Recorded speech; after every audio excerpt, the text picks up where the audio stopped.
Okay, Lamar's going to throw the ball in over to Devin Williams. Devin Williams over to Michael Manette. Michael looks over to Devin. Devin fakes a little bit, shake and bake. Here we go. Oh! Devin Williams! Oh my goodness! Hello, everybody. Welcome back to New Mexico is a Basketball State podcast. I'm your host, Russell Lee Gurule, and we are now on episode 22. And it's been quite a journey so far, and it's been a lot of fun. And I got to tell you that this season has been, frankly, kind of tiresome. I've been exhausted. There's a lot of obstacles, and I'll be honest with you, I kind of can't wait for it to end. To be honest with you, it's been just a lot of obstacles just for me personally, just trying to do things and get things done. I've had, I've missed about 3 weeks of the season, car troubles, or I've been sick or something like that, or computers have gone down. I've had 2 computers gone down, for goodness sakes. I mean, it's just been a difficult year, and then just with all the other peripheral stuff that happens during a season, you pile that on. So it's just been kind of a tiresome year, but it's also been an exciting year for a lot of people because a lot of teams are doing really good. You gotta look at this year and it's just different because there's just so many teams that are just doing well. But first of all, I'm going to talk about a lot of situations that have happened and update you on some things. First of all, APS streaming.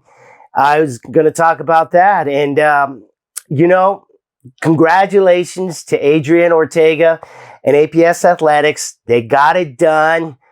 People said they weren't going to get it done and this and that. And they were going to fail and they were depriving the kids. I mean, they got slammed quite a bit by, your so-called media people out there.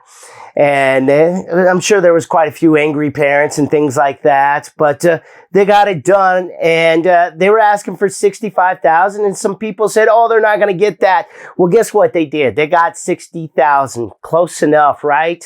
So they've signed with Game Vision, one of 3 companies that were vying for the contract to televise or stream APS games.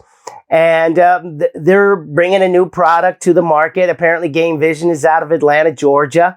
And in the meantime, ProView has been contracted to stream the games for now, I guess. It seems in the press release that it's kind of vague, to be honest with you. I don't know if ProView is going to continue on because it doesn't state if they have a contract all the way through the 3 years that Game Vision is going to do this. Because you see in April, Game Vision is going to install their cameras and everything else within the area high schools of APS. And so we're going to find out, how more that's going to entail, and then subscriptions are going to come into play and things like that. So for right now, APS is doing the streaming for now. So we'll see what happens. I'm sure there's going to be plenty more questions that are going to come down the line. And, my last episode, I speculate about it, and then I get accused of being inaccurate. I don't know how you can be inaccurate about speculation. Of course, nobody wants to be specific. So I'm assuming they have their own agendas, and that's fine. Have your own agenda eventually, Karma. That's what I say, karma. Eventually, it all comes back. That's the way I look at it. So, with that, it's congratulations to Ortega. He did a great job in doing that. Could they have been more forward and upfront as far as press releases, letting people know the process and things like that? Maybe so. I think some people just wanted to stir the beehive, the hive, and get the bees going and get everybody all riled up a little bit. And I think that's what that was all about. And so they may have complicated the thing instead of just being patient. All of us, who were tracking it and read it, we could only speculate. So that's, in one case, they could have been more transparent with it. But either way, they got it done. And that's a nice thing to say, is they got it done. They got it for close to the price they were asking for. They were asking for $65,000, and they got it for $60,000. So congratulations to them for getting more money for APS Athletics. So that's a great thing right there. And now I'm going to get on to I think it's a hot topic. And it's a very long storyline, to be honest with you. And that's New Mexico State basketball. Just recently, as I'm filming this on Monday night here, I believe it's the 22nd of February, GH, Gary Heiar, head coach of New Mexico State, was fired with cause. Now, I'll get into all of that. And the team was put on suspension, indefinite suspension, so they didn't finish the rest of their season.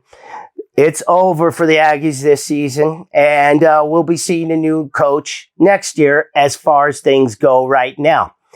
Now, I want to talk about some things about this because, frankly, there's a lot of stuff that's just, frankly, annoying, and I got a lot of questions. First of all, I found out that Mike Peake hadn't been charged. Nobody has been charged in this whole thing. Only allegations. The allegations, of course, themselves have charges, but it is up to the state, New Mexico State Police to prove them in order to go forward with the charges. That's where we're at right now. And we go back to Mike Peake and the shooting earlier that happened in December, where it was a self-defense, where he had been lured to the campus of UNM by a girl and 3 UNM students. She was a UNM student also. And they attacked him. And one of the students, Brandon Travis, who tragically was killed, he brandished a gun and started shooting at Mike Peake. And Mike Peake had a gun, which he owned legally, and shot back at Brandon Travis. So to get you updated there, all of that happened. Mike Peake left the scene in a yellow Camaro with 3 teammates on the Aggie basketball program. And he was able to get to the hospital, and he's doing well as far as I understand. So here's where we get all the confusion. Because of news media being sensationalist, there's this impression that New Mexico State basketball team did an obstruction of justice. There is no charges of obstruction of justice. I have not found any. Nobody from campus police or New Mexico State Police, who is handling the investigation, have charged anybody from New Mexico State of obstruction of justice. It's just not there. Now, if somebody who's watching this can find that, I'll recant my statement of there's no obstruction of justice charges. I will, but nobody has found that. So, moving on, it's still an issue now where Gary Heiar was fired by Chancellor Arvizo. Arvizo fired with cause due to some hazing allegations where the victim had reported possibly to the AD's office at New Mexico State University. That part is hazy. What we do know, based off of what's been reported by the private corporate media, is that the New Mexico State Police received the report on February 10th of this month. So they're now investigating. It is now, we're now going on almost 2 weeks now and no charges. Now, the victim didn't press charges, and the state police can press charges without the victim pressing charges if there is evidence there. So I suspect they're presently doing an investigation. Well, Chancellor Arvizo terminated Gary Heiar as head coach of New Mexico State University with cause. Now, it's been reported that there are 13 clauses in Gary Heiar's contract that say if he violates those clauses, one of those clauses, he can be fired with cause, which means he does not get paid. Now, apparently, they're still trying to figure out which clause that is that they're going to use to fire Gary Heiar. Now, none of his basketball staff, which is up to about 5-7 assistant coaches, director of operations, graduate assistant, things of that nature, have been terminated. Their contracts do not end till August of 30th of this year, which is exactly roughly August, about a month and a half from the first practice of next college basketball season, which is October 15th. So they still have some time on their contracts. It's interesting that none of them have been fired. That to me is interesting. Now, let's get back to the hazing allegations. The victim has said that this started since last July and that he was touched inappropriately, sexually. He was slapped on the buttocks, things of that nature, and that this happened in the Pan American locker room along with trips on the road, and that this happened in front of the team several times over a continuous time frame. Now, nobody has stepped forward to say that these allegations are true from the basketball team. This victim states that three players on the basketball team did this to him. Now, nobody, again, has still stepped forward to deny the charges or to confirm the charges, the allegations. Nobody has done that. So it looks like it's going to be up to the New Mexico State Police to determine that. Now, I suspect the victim does not want to press charges because, you know, it's very embarrassing. It's something that could stick with them, and you know, you don't want to go through life saying, "Oh, hey, you're that player that was hazed back in New Mexico State back 10 years ago." I imagine that's kind of the thought process there, and so it's totally understandable. It really is from that point of view, and so this is going to be up to the New Mexico State Police to do this.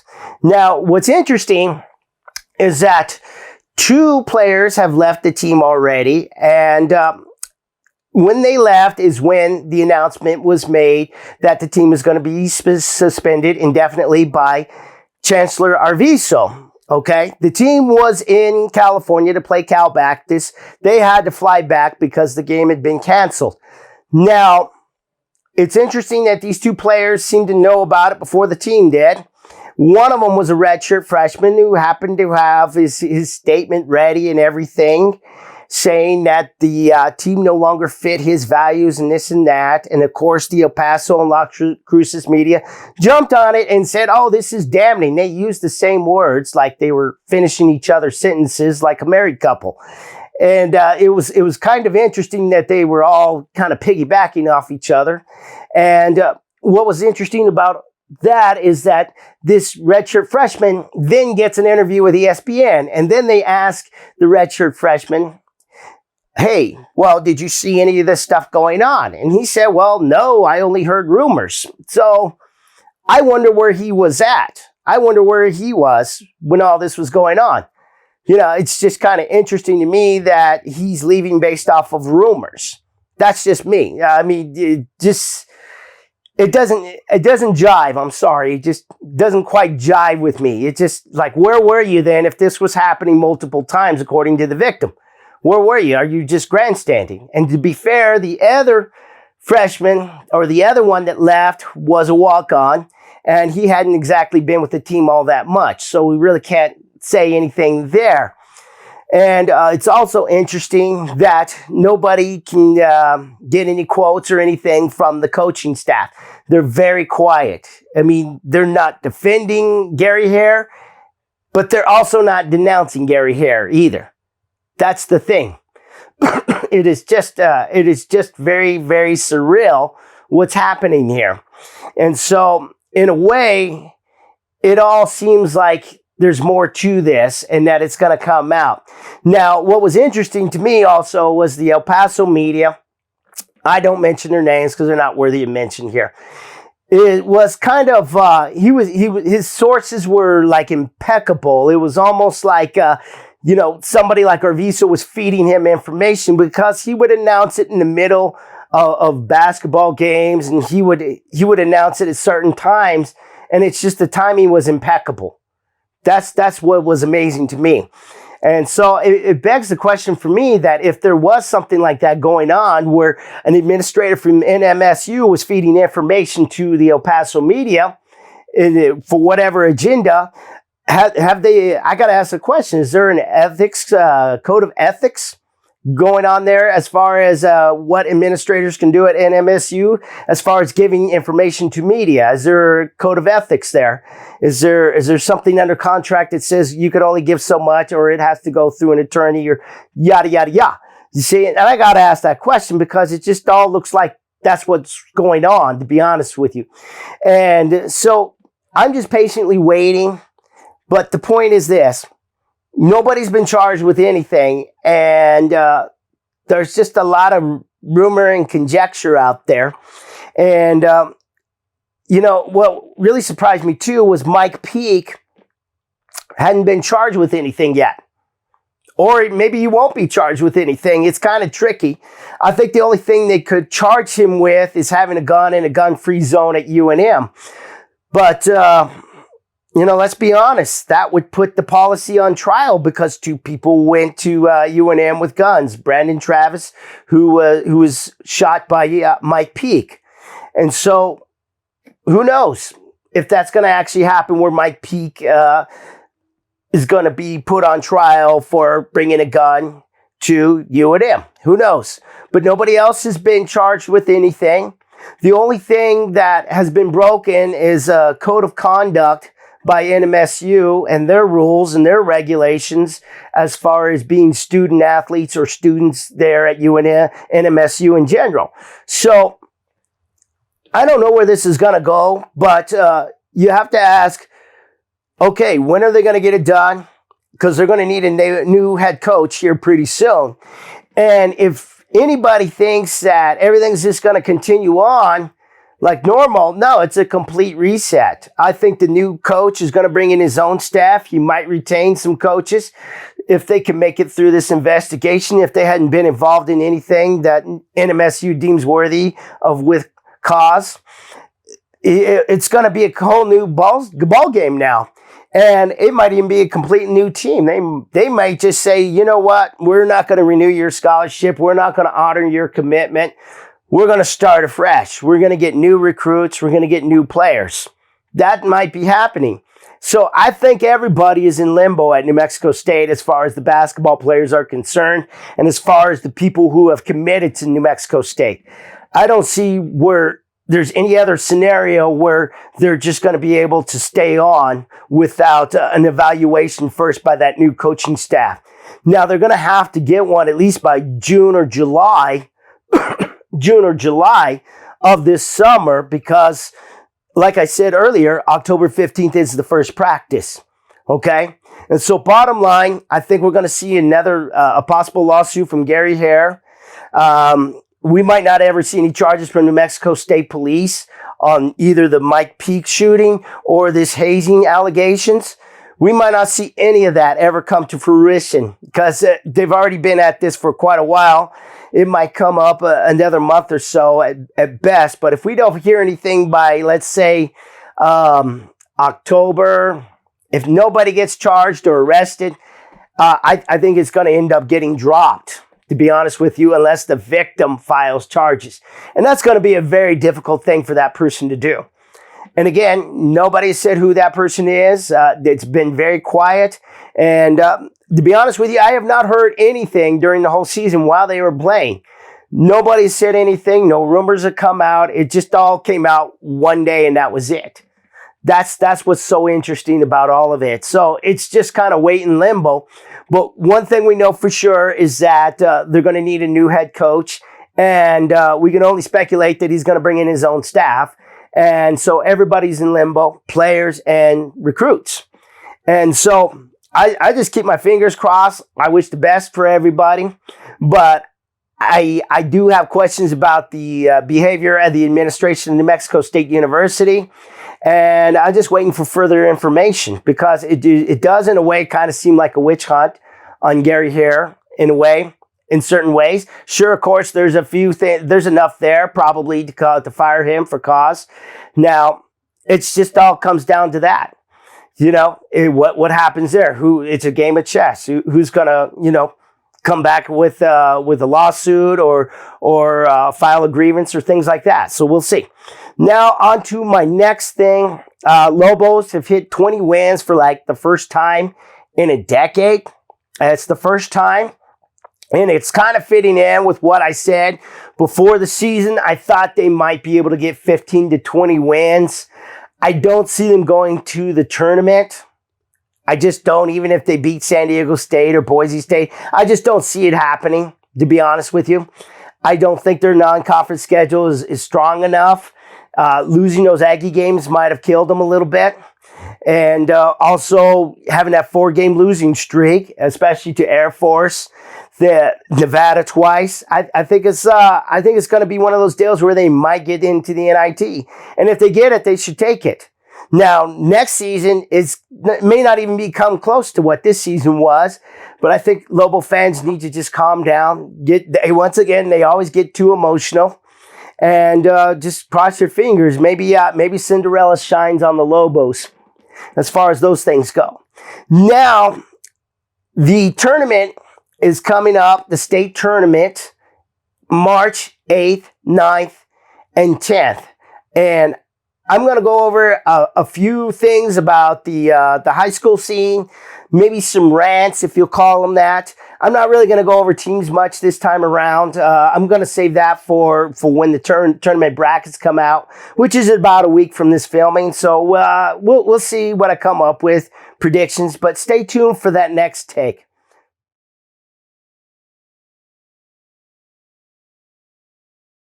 All right, so we're going to get to the high school section here, and I'm going to go on a little rant. I tweeted today that I give New Mexico high school boys basketball about a D+ when it comes to stats and getting tournament brackets up, and it's just frankly, it's been very frustrating this year. I got to tell you, it has just been...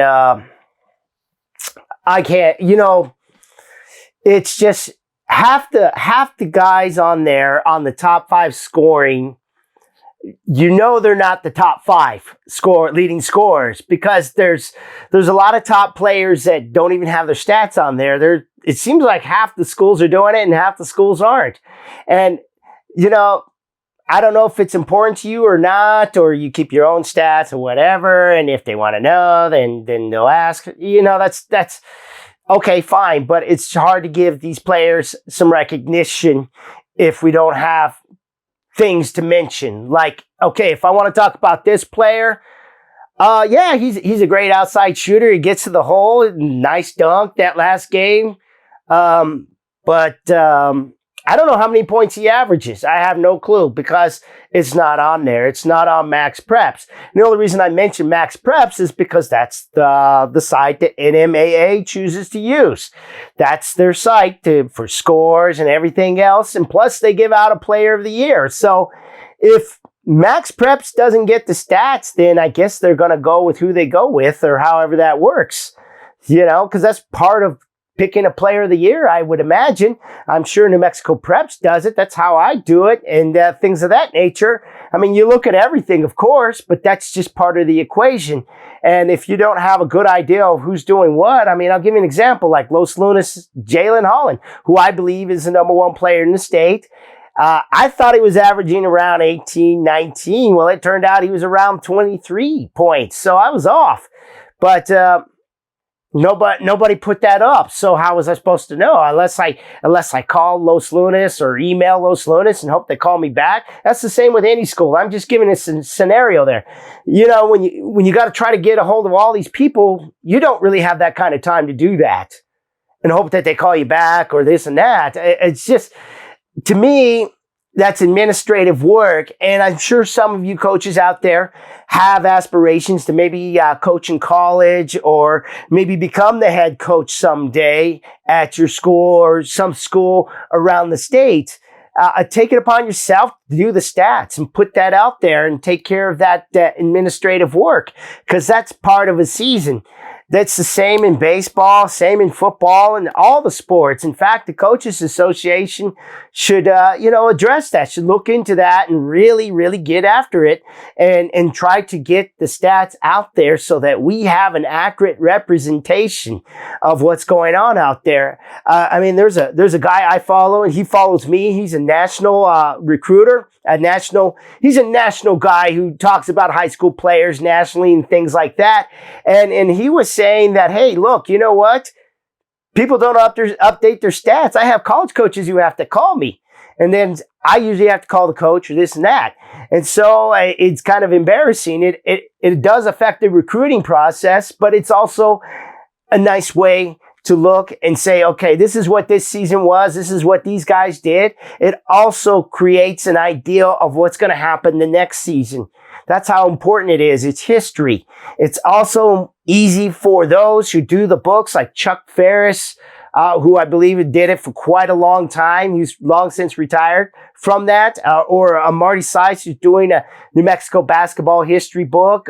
It makes it easier for them to do those types of projects and present the history of the state, because high school basketball is part of the state. And that's an important thing for everybody who's a resident here, who's born here, who's lived here. That's important. So, I mean, I just encourage you to, update the stats. Update the stats. I'm going to get my cheat sheet because I want to go into the next thing. Bracketology. First off, I'm just going to say this about bracketology. I already said it in a 2-minute take. And basically, it's this, all right? So 12 to 16 seeds, yeah, if you have a bad record, and I mean bad by under 500, yeah, that's a bad record. And if you get in, you're going to play in 5A, the top teams. That's just what's going to happen. You're going to play at their place. You're going to have to more than likely go on the road. And you're going to have to play on Wednesday night in March on the 8th. And more than likely, you're going to have a really tough time trying to get the W, because your season shows that you play at a certain way that hasn't been very fruitful. Let's be honest. I'm being nice. And if that's the case, that's where you're going to be. I mean, you know what your record is, and you pretty much have an idea who you're going to play. It's not going to change too much. If you're in there between the 8 and 12 seed, and you have a pretty good record, and you've won some games, and you've kind of been in a good rhythm this year, you've had some good wins, but you had some bad losses, you're going to end up playing another team like you. That's kind of how that's going to work. And so it's going to be a little bit harder if you have some championship aspirations. You're going to have some breaks and things go your way. And those are going to be the most exciting games, and they're going to be the hardest to predict. I already see that happening right now. There's some games there. I'm like, oh my gosh, I'll just flip a coin and see what happens, because we don't know who's going to show up, which team, because it's been that kind of thing this year. If you're one of those teams around the 1 to 5, 6 seed, somewhere in there, yeah, you got a good chance to move on to the quarterfinal, possibly the semifinal. And, if things go your way, possibly the state championship game on Saturday, March 11th at the Pit. You got a good chance there. And so look at it that way. I mean, just look at your record. Look at how you did in district. Some of you played those 3A district teams that you thought might win the district, and some of them did, and that might help you out a little bit. But in the grand scheme of things, you're going to either end up playing a really tough team if you've had a bad record, or if you've been kind of haphazard and up and down, you're going to play a team just like you. Or if you're a really good team to get that 1, 2, 3, 4 seed, you just got to show up and play like you did the regular season and just take it up a notch. And you got a good chance at being in the Final Four at the state tournament. That's basically bracketology right there. Okay. All that other stuff is nerd stuff. I'm not putting down nerds, but it's just nerd stuff. That's all that is. Okay. Either way, bottom line, if you want to win a state championship, you got to win no matter who you play. That's just kind of how I see it. You got to win either way. That's just how it's going to go down. And so with that, I'm going to pull out my cheat sheet and look at my stuff here, because I put it to the side, and I got this right here. And I'm just, because I can't remember all these. Now, bear in mind, there's about 32 teams that are going to be in the state tournament. I have seen all of them except for about 4 or 5, and that was due to schedules or things like that, or they were kind of far out of town, and we just never were able to, it just never worked out for me to get to see them. But I saw at least 27 of what looks like they're going to be 32 teams that are going to be in the state tournament, and I'm talking about 5A and 4A. So I'll just go 5A real quick here, and basically it's kind of how it looks. You got Volcano Vista, Oregon Mountain, Sandia, and I'm looking at Max Prep's standings right now. Oregon Mountain is just doing gangbusters. Sandia, and then you got Los Lunas. West Mesa is made their case now. They beat Sandia the other night. I don't know about number 3 to the person who sit in the stands, but I mean, they're playing right now in a district tournament game against Sandia. So if they beat them again, maybe they got their number, and maybe they got a chance to win this thing. You never know. And you got Atrisco there, who's got Chris Parra back. And you got Cleveland, who got a victory over number 1 Volcano Vista. That's their only loss. Volcano Vista's only loss of the season. You also have Rio Rancho, who's got some nice wins. Santa Fe is coming up a little bit. And then El Dorado and Capital, very scrappy bunch at Capital.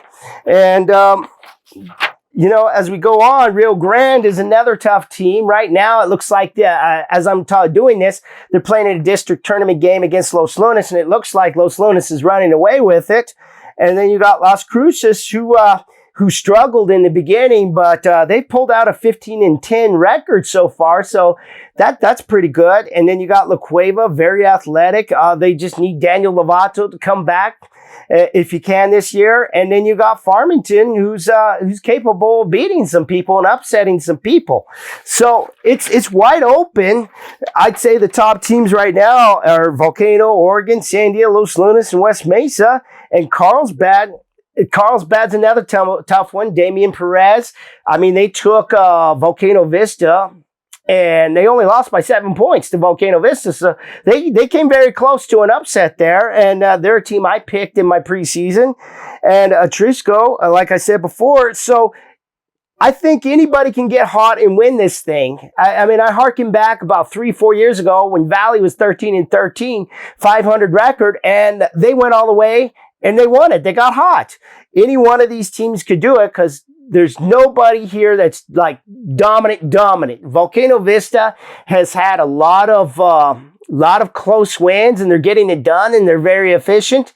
And I still, as to this point, pretty much believe that they're the ones to win this thing. It's just a matter of them just continuing to play like they have been and executing.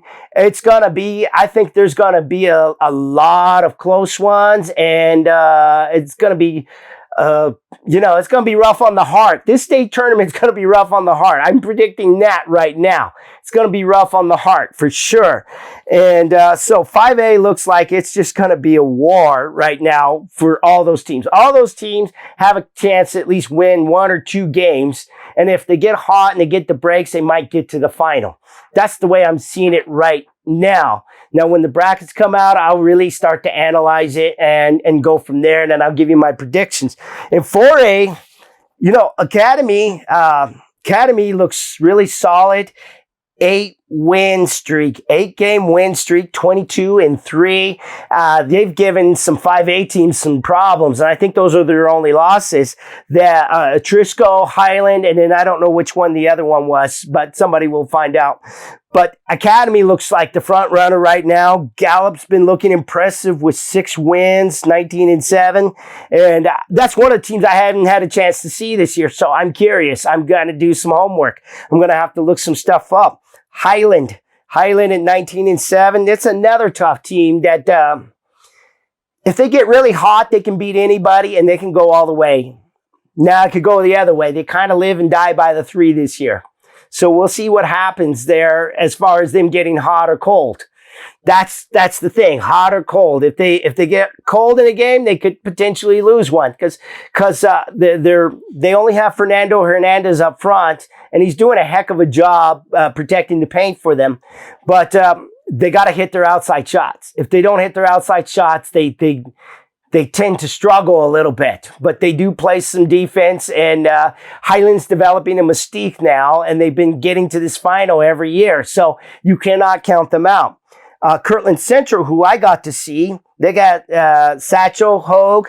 Satchel Hogue is a really nice player, and they got a potential to do something. They got potential to get an upset here and there, and that's what I'm looking at. And St. Pius X is another one that's there. And then you got Artesia, 7-game win streak. That's really nice. They were struggling in the beginning of the year, but now with Nick Sanchez, they're moving right along. And then Hope Christian has been very efficient. I saw them against Del Norte the other night, and they were guarding Shane Doma-Sanchez, and they were doing really well with that, and they were switching defense, and they're very fundamental, and they do a lot of strategy, and so that gives them a chance to win, for sure. That's another team that could win 1 or 2 games. Jet Wyckoff could hit some threes and get hot, and so they could make a run. And so there's some potential there. Silver is another one I didn't get to see. I did see Charles, Damon Eli, the big man, 6'7", 6'8". He's shooting outside. He's a nice athletic player, and I think he has a chance to play in college if somebody will take him. And that's another team that if they can get the other guys going and flowing with a rhythm from the outside, then they have a chance to make a run. Portales, that's one I didn't see. Pewaukee Valley, Derek Sanchez is a great scorer for Pewaukee Valley. They were undefeated there for a while in the beginning. And we'll see. I'll have to see. Those basically the only teams I haven't seen, really. And then Deming I've seen with Alex Afaro, who's double-teamed every night, yet still gets double-doubles. So it's quite impressive. Deming's another scrappy bunch that could make a run. Goddard is another one that I have not seen. And Valencia is very tough. Ali Albonadi, Albadula, I believe is his name. I hope I'm saying it right. He's a very athletic young man, and they're another tough group, another tough out. In fact, they took Highland to two overtimes in both games, and so they're another team that can get an upset for sure. You got Del Norte, of course, with Shane, and so Shane Doma-Sanchez, he's already scored the most points this year at 60, and I'm going to get into that a little bit. A lot of people are scoring some buckets this year. And then Lovington's Julian Arroyo, they're at 500 right now. They're another team that I haven't seen, okay? Just being honest. Goddard, Lovington, let's see, Pewaukee and Portales and Silver are the only teams I have not seen this year that look like they're going to make the tournament. Other than that, I've seen everybody else. I've seen a few that will not make the tournament this year also. But the thing is that there's a lot of potential upsets here. It looks to me, though, that Academy and St. Pius and Highland look to be the strongest, and then just hope with the way they're coached and the way they play defense and the way they do things, they have a chance. And there's some others, Artesia, if they get hot. But it looks to me like Academy and St. Pius could be some dangerous teams in 4A and Highland. But a lot of things have to come into play. And so that's kind of a basic rundown of what's going on in the season. We're having district tournaments right now. So I got to see what comes to play and then see what the brackets do and see who's playing where. But the state tournament will be March 8th, March 9th. That is a Wednesday. And Thursday, that's for 4A and 5A. That's your first round, your quarterfinals, and your semifinals, that sort of thing. And you have your state championship on Saturday, March 11th at the Pit. Get your passes. Go to nmaa.com or whichever. You know the address. You'll find it. Just go there, check out everything. They have all-day passes. They have single-game tickets, things like that. I imagine ProView would probably do the broadcast. I'm sure. I don't know. I imagine they will, though. Excuse me. I'm losing my voice. See, I've been sick. So the thing is, check those sites out. You'll get all that information right there. They should have their brackets out soon on Sunday before the 8th. I got to count back on that day. Let's see, 7, 6, 5. It should be, I believe it'll be March 5th is when the brackets will come out. And that'll give you dates, times, and places and things like that. So it looks like it's an exciting tournament, but we're having a great district tournament going on right now. It just started tonight as I'm filming this. So far, we'll see if there's some upsets tonight and things like that. Yeah, I'm sure you'll find that out. And we'll go from there. We'll see what happens. This should be a fun year. We'll finish it off. We'll finish it off strong. After that, I'll do a top 10 players of New Mexico, top 10 NMAA players. And, from there, it'll be on to summer. And so looking forward to that also. So with that, I'm gonna get this episode wrapped up because another episode will be coming up in about a week or so, and that'll be the brackets where I go over the teams and things like that. So with that, I thank you for watching. I thank you for playing, and you have a great night.